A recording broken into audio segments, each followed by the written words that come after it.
ఓం సాయిరామ్. మనం చూస్తున్నటువంటి షిరిడి సాయిబాబా ఫోటో, దాని గురించి మనం ఇప్పుడు తెలుసుకుందాం. షిరిడి గ్రామంలో ఆ రోజుల్లో సాయిబాబా భక్తుల మనసుల్లో ఒక దేవతగా ఎప్పుడూ నిలిచిపోయి ఉండేవారు. ఆయన రూపాన్ని ఎవరు చిత్రంలో చూడలేకపోయేవారు. ఎందుకంటే బాబా ఫోటోలు తీసేందుకు అనుమతించేవారు కాదు. కానీ ఒక భక్తుడు కాశీరామ్ షింపి అనేవారు ఈ ప్రయత్నం చేశారు.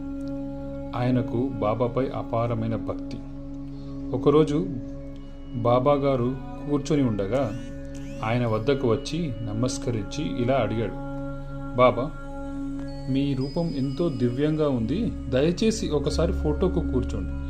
భక్తులు ఎప్పుడు మిమ్మల్ని ఈ విధంగా గుర్తుంచుకోగలిగేలా ఉంటుంది.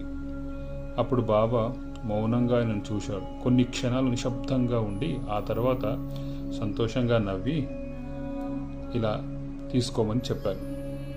బాబా చివరికి ఒప్పుకొని ఆ మధుర క్షణం బాబా ఒక రాతి బల్లపై కూర్చొని దృష్టి దూరంగా నిమగ్నమై ఉన్నట్లు కనిపించేటట్టుగా ఆ చిత్రాన్ని షింపి గారు తన ఫోటోలో బంధించారు.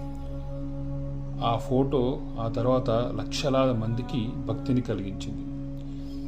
బాబా కూర్చున్న తీరు, ఆయన విగ్రహం, ప్రశాంతత భక్తులను ఎంతో మంత్రముగ్ధుల్ని చేస్తుంది ఇప్పటికి కూడా.